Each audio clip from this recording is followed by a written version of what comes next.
mañana, 47 minutos. Mencionábamos hace un rato la iniciativa que han enviado varios secretarios generales de distintos gremios al Cardenal Poli para que se inicie el proceso de beatificación de Evita. ¿Sí? De Santa Evita, como decía Horacio, en homenaje a Tomás Eloy Martínez. Bueno, uno de ellos está en línea con nosotros, es Jorge Sola, ¿sí? Secretario general del Sindicato del Seguro, miembro del Consejo Directivo de la CGT. Buen día, Jorge, aquí Ari Lijalat te saluda. ¿Cómo estás? ¿Qué tal? Buen día, un gusto, bien por suerte. Bueno, gracias por atendernos, Jorge. ¿Cómo se les ocurrió esta iniciativa? Bueno, quien viene impulsando esto desde hace un tiempo y que comenzó a acelerar las gestiones el año pasado es el compañero Julio Piumato, a través de sus relaciones que tenía que tiene con Francisco, y a partir de que entendemos que Evita es una figura que trasciende la cuestión política, digamos, y que tiene mucho que ver con el credo religioso, a partir de que, bueno, los compañeros que nos han trasladado su pensar y su sentir, hace que empecemos a considerar la posibilidad de una beatificación en el credo católico. Y es decir que esto cuenta con el visto bueno del Vaticano. No, bueno, eso sería ya, digamos, ponerlo en una situación un poco más grande. Digo sí que la idea se fue plasmando a partir de iniciarlo. No quiere decir esto que ustedes saben que la beatificación y la santificación de alguien tiene todo un proceso que, sí, claro, que dentro de la religión católica implica, digamos, una burocracia en ese sentido de que bueno, que tiene todo un camino para recorrer, no es sencillo. Sí, la idea, digamos... ¿Cuál es ese camino, Jorge, porque la verdad que no conocemos puntualmente cuáles son los pasos para la beatificación? Bueno, deben comprobarse ciertos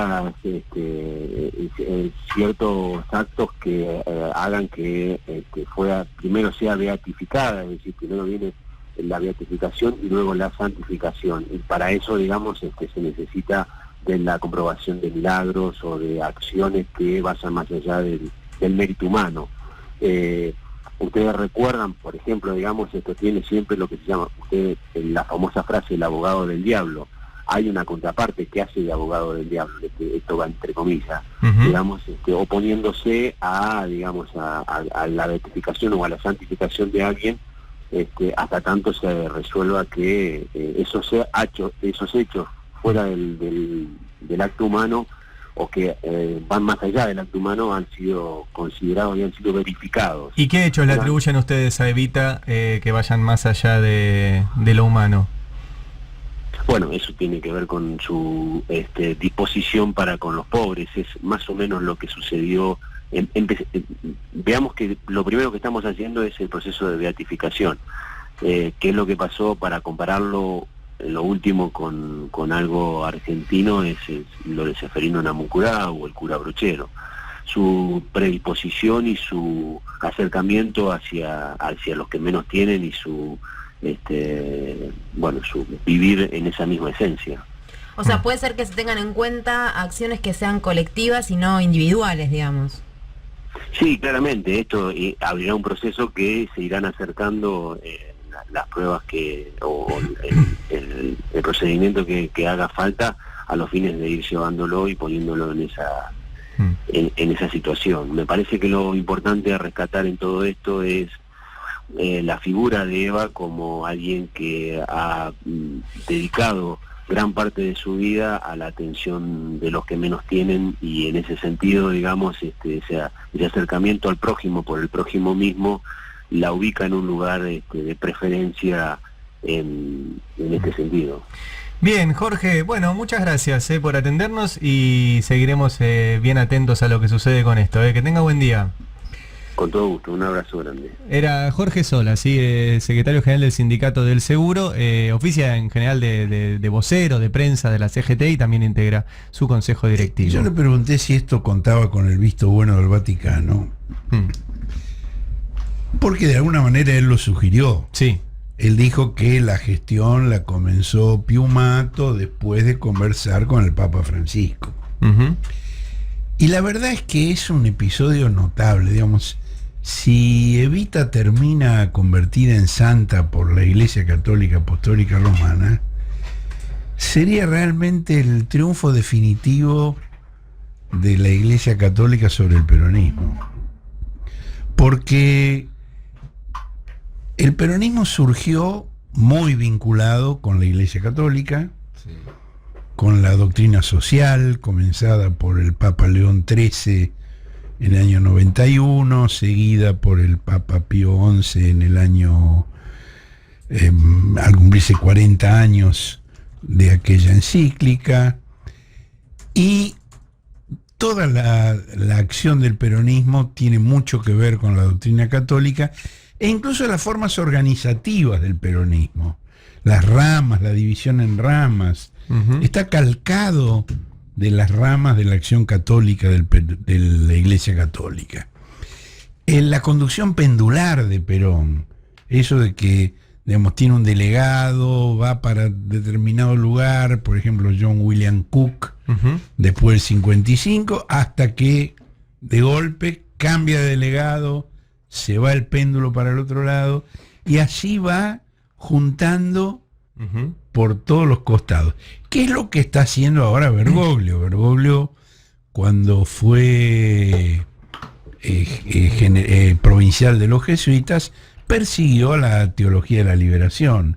Ahora que la teología de la liberación ya no existe, él se abraza con Gustavo Gutiérrez, y de alguna manera revitaliza todo eso. Él, por ejemplo, planteaba que los curas que estaban en los curas villeros salieran de la villa, que se fueran de la villa. Y ahora creó él hasta un obispo villero, ha creado, con un contenido totalmente distinto. Algún día tendríamos que hablar con alguno de los curas en Opción por los Pobres para que explique bien cuál es la diferencia entre lo que fue el movimiento de sacerdotes para el tercer mundo y lo que son los curas villeros actuales. Ahora, el peronismo llega e implanta la enseñanza religiosa, pero ya desde el comienzo hay conflicto porque no le encarga a la Iglesia que haga los programas de enseñanza religiosa. Claro. Trata de hacerlos desde el Estado. Y ahí hay un conflicto que se va acentuando con los años entre el gobierno civil y la Iglesia. Cuando se produce la reforma constitucional que comienza la declaración en el año 48 y se reúne la Asamblea Constituyente en el año 49, tanto el Vaticano como el Episcopado argentino plantean que en esa constitución se consagre el origen divino del poder y se elimine la idea de la soberanía del pueblo. Sí. El peronismo se niega, y ese es el punto de origen del conflicto que iba a estallar muchos años después. ¿Pero querían poner el origen divino en una constitución? Sí, están los documentos, sí. Espectacular. Sí. Una antigüedad para ese entonces. Cuando muere Eva Perón, desde el gobierno comienza toda una tarea de santificación de Eva Perón. Y antes de su muerte, ella se refería a Perón como si Perón fuera Cristo. Y ahí se produce un conflicto entre el catolicismo integral, que entiende que todo debe estar instituido en Cristo, que es la expresión que ellos usan, es decir, que esa tiene que ser la referencia, que eso tiene que presidir la vida social, no solo el culto, sino que la vida social tiene que estar ordenada de esa manera. Y hablan de la soberanía de Cristo. Con el peronismo, que también tiene una aspiración de integralidad, de totalizar todo. Y mientras la Iglesia Católica adora la Santísima Trinidad, el peronismo reemplaza ese culto por el culto a la pareja presidencial, a Perón y Evita. Y ahí se va profundizando el conflicto con la Iglesia Católica. El último documento de Evita, que redacta cuando ya está enferma y cuya autenticidad está demostrada, por supuesto lo redactó con ayuda, pero lo redactó ella, es feroz contra la Iglesia Católica, feroz las cosas que Evita dice. Y luego, a partir de noviembre del 54, mejor dicho, septiembre del 54, la Iglesia desafía al peronismo con la idea de crear un partido demócrata cristiano, tal como se está haciendo en otros lugares del mundo, que desplace al peronismo. Y el peronismo se rehúsa a eso. Hay una gran marcha del Día de la Primavera del 54 en Córdoba, organizada por, entre otros, por Enrique Angelelli, donde contrapone la juventud católica a la juventud peronista. Claro, todo eso cambia después del golpe. Claro, sí. Angelelli, Mujica, de Nevares, eran todos feroces antiperonistas en ese momento y participaron en la conspiración que derrocó al peronismo. Y a partir de noviembre del 54 ya el conflicto se hace abierto. Y todas las cosas que el peronismo había hecho en beneficio de la Iglesia en los primeros años, las retrotrae, va anulando, y sanciona la ley de divorcio, equipara a los hijos nacidos dentro del matrimonio con los hijos nacidos fuera del matrimonio, que quita la enseñanza confesional de las escuelas, quita subsidios, saca a los capellanes de los hospitales, etcétera, etcétera, etcétera. Sí, o sea, hay pelean de ambos lados. Claro, es el conflicto entre dos doctrinas integrales. Claro. Es y el catolicismo integral, sí, eso quiere decir integral. Claro, sí, el catolicismo integral contra el peronismo integral. Por eso, que Evita termine siendo santa de la Iglesia Católica, yo estoy seguro que Bergoglio le dio la idea a Piumato. A Piumato no le da para pensar esas cosas. A Bergoglio sí. Bergoglio es un... ¿Puede decir que le está como comiendo la reina? Pero por supuesto, se va a apropiar de eso. Se va a apropiar. Es extraordinario, es un fenómeno extraordinario. Más allá de esas consideraciones que bien hace Horacio, yo solamente pago por ver la cara de las señoras paquetas católicas de Recoleta el día que suceda, si efectivamente termina teniendo lugar la beatificación de Evita. Bueno, además en este momento hay un conflicto serio por la expansión de los cultos evangélicos. Claro, sí, bueno.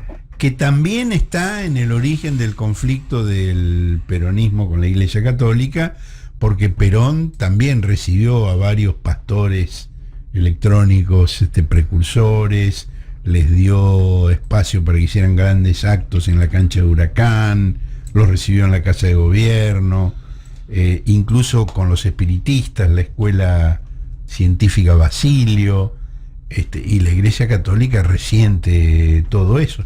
Y lo hemos visto en las recientes elecciones. Sí, en el año 15 el episcopado católico conspiró en contra de la fórmula bonaerense de Aníbal Fernández y Sabatella. Aníbal porque lo acusaban de narco, cosa que no lograron una sola prueba en ese sentido transcurridos 4 años de poder. A Sabatella por su pasado en el Partido Comunista. En cambio, en esta elección, la Iglesia Católica trabajó abiertamente a favor del Frente de Todos y en contra de Macri. Y Macri, en cambio, se inclinó por los evangelistas. Que en Brasil tuviera una fuerza muy importante. Son corrientes subterráneas que explican mucho de los fenómenos de la política. Y Horacio, ahí en esta avanzada antiderechos que mucho tiene que ver con eso en la región, ¿qué análisis haces de esto? Que suceda, que efectivamente se beatifique la figura de Evita en ese contexto. Bueno, me parece que también tiene mucho que ver. Hay algunos periodistas de inspiración bergogliana que están publicando artículos acerca de que el peronismo era celeste, que Perón y Evita eran antiaborto. Entonces también tiene que ver con eso. También tiene que ver con eso. Y por otro lado, del otro lado, ha habido alguna iconografía retocada con mucha gracia de Evita con el pañuelo verde. Ajá, sí. Es decir, Evita es territorio en disputa también en estos temas. Absolutamente. También en estos temas. Me parece que es interesante exponer todo esto. Sí. Sí, claro. Porque, digo, si no, decís, van a elevar a Evita al altar, ay, qué bien, sí. Sí, pero atrás hay No otras dan cosas. puntadas sin nudo, no dan puntadas sin nudo. Hablando de... Y además Evita ya era santa para el pueblo. Claro. Evita no necesita de Bergoglio. Los papeles. No. Claro, claro. Hablando, Horacio, me hiciste No acordar... sé si le hubiera gustado a ella. Y no creo. Me hiciste acordar que lo nombraste a John William Cook. Quiero saludar... pues, Concebida fuera del lecho del matrimonio, sí, conviviente sin casarse, sí. con un hombre 25 años mayor. Se llamaba Eva María, en realidad. No María Eva. Lo invirtieron cuando se fue a casar con Perón. Y le tuvieron incluso que cambiar la fecha de nacimiento para que no figurara como una hija extramatrimonial.